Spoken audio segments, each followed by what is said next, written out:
Hi. I'm here for the third part of my Code Geass character ranking, and I managed to get through quite a few characters for the second part. I wonder how many characters I'm going to get to this time. Am I actually going to be able to get all 25 of my favorites done in the third part? I have some doubts, but I'll see how this goes. Number 25 is V2. I do think that V2 is the least memorable of the main villains of the show. Uh, but it does help that the other main villains are some of my favorite villains in fiction, so V2 in comparison I think isn't as nuanced or sympathetic as some of the other villains and isn't quite as interesting, but he does really impact the plot a lot and he brings about some very important stuff and is one of the most wicked characters in the whole show.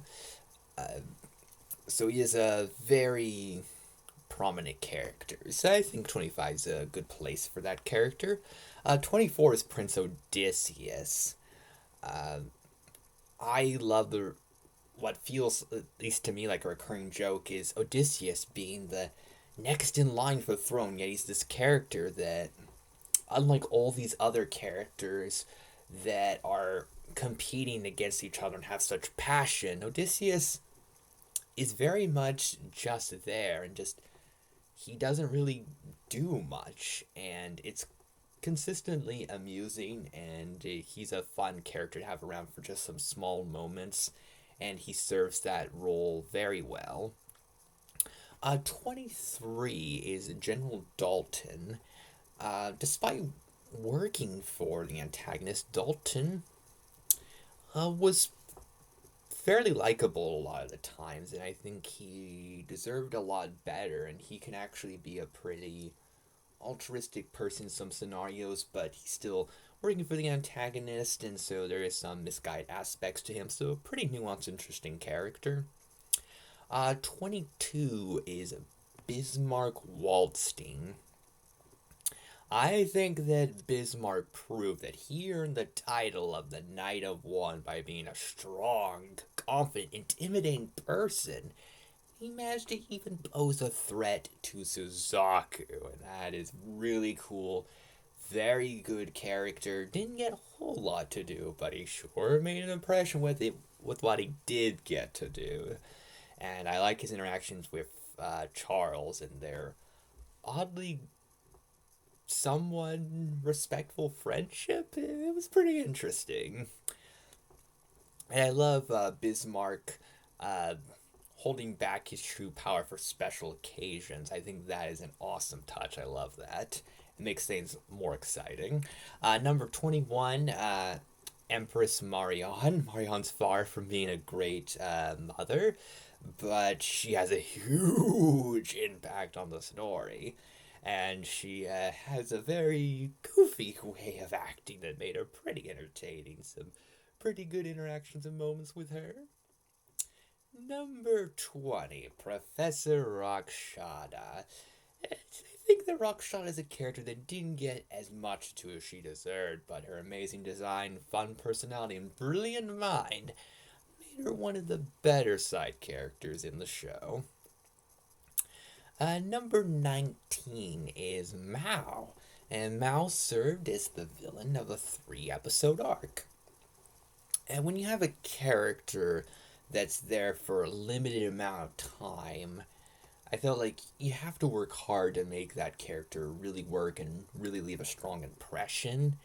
And Mao is a character that is very memorable. He's a tragic yet very scary and funny villain with kind of a messed up sense of humor, and did remind me a lot of the Joker in that way. And he just works very well for his somewhat small role, but a role that leaves a pretty memorable impact.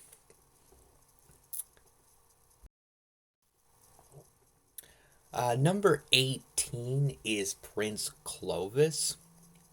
I think that Clovis is a fantastic example of how you can have a villain that can start the show off with, where he's not the most threatening villain or even the most interesting villain, but he's not a completely boring character. He did at least serve a good threat to start things off with before Lelouch faces against the more intimidating villains, and Clovis was very entertaining.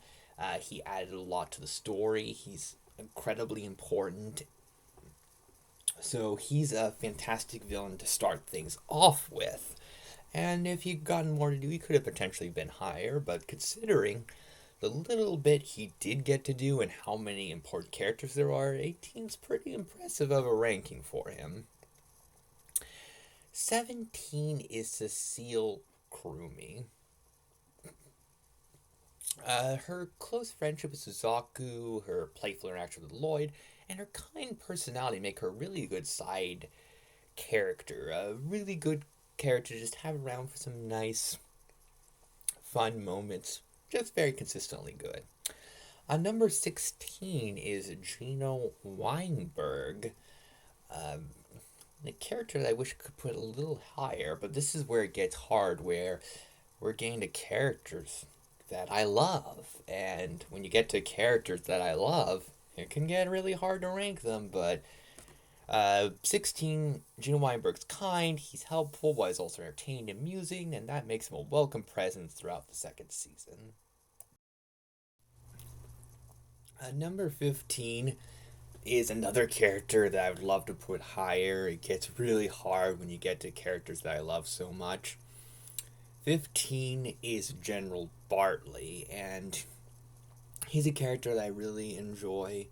A character that never really seemed to got a break. Things seemed to keep going bad for him, and I utterly felt sorry for him, although he was very much an antagonist and did a lot of bad things. But he's a very consistently entertaining, supporting character in the show, and his carrying attitude towards Clovis was oddly enduring, even though Clovis was not a good person. And I think that Bartley's last scene in the show is oddly emotional. I actually ended up feeling sorry and emotional about him despite what he's like as a person, so pretty interesting. 14, oh, this is hard for me. Oh, I would love to put this character higher. I'd love to put this character in my top 10, but it gets hard when these are some of my favorite characters, and I know a lot of people would put this character much higher. Number 14 is Jeremiah Gottwald. Now, Jeremiah Gottwald is a great, enjoyable, supporting character. He is a lot of fun, he is incredibly cool, and he goes through so much in the show and really changes a lot. I really like Jeremiah a lot. And there have been times where he's been in my top 10, but for this rank he didn't make it. I think that the characters above him have more interesting stuff in terms of story, and storylines are really some of the best aspects of Code Geass. That's the big thing that holds Jeremiah back, but I definitely still really like him. I think I definitely need to make that clear. Number 13 is Valletta New. At first, Valletta seemed like a selfish, smug antagonist, but as the show goes along, a lot of her nuance is explored and her more sympathetic qualities, and the romance storyline that she goes on is great. And I'm often somebody that gets really annoyed by romance storylines. Romance is often one of my least favorite genres, but when romance is done really well, at least in my opinion, it can be amazing, and what she goes through is incredibly emotional and adds so much and makes her an incredibly compelling character. Number 12, Kaname Ogi. Ogi, pretty humble, reasonable guy, consistently likable, and what he's able to go through is really interesting, and his important role in the Black Knights, and he did make some decisions that I thought weren't the smartest, but they were really interesting. There's a lot of nuance to him as a character, and he's a very consistently compelling character, and there's so much to like and be compelled by when it comes to Ogi, so I love his character. Number 11. This is such a hard one for me. This character is so good. And this character really deserves to be in the top 10, but there's so many characters that I love. This character just barely escaped my top 10. And there's an argument that this character should be number 2. I am talking about Suzaku Kuruki. And that could seem wild to have Suzaku not in the top 10. The thing is, Suzaku is one of the most interesting characters in the show. A lot of what makes the plot of Code Geass one of the greatest plots I've ever seen is the contrast between Lelouch and Suzaku, the different ways they go about things, where Lelouch isn't necessarily the hero and Suzaku isn't necessarily the villain. They're both sympathetic characters that make some very questionable choices, and it's understandable for both of them why they do certain things. At certain points I can root for one more than the other, and that is fascinating. I love Suzaku's character. He didn't quite make the top 10 though. In the second season he, I think, really lets his emotions get the better of him. That led to some really brilliant, interesting stories, but there were some points where Suzaku's character was a bit frustrating and it felt like just wasn't being very smart, and not the biggest fan of his relationship with Euphemia. So those things hold him back from being in the top 10, which is very hard for me because he's one of the main characters that elevates the quality of the writing and how compelling and interesting it is. He's such a good character, and what happens to him is fascinating, but he didn't quite make the top 10, and that was so hard for me not to put him in the top 10. But because I do have some very somewhat big issues with him, he didn't quite make the top 10, but that is hard. Still love Suzaku though as a character. And I think I should end this here. Keep some suspense about what the order will be for the top 10.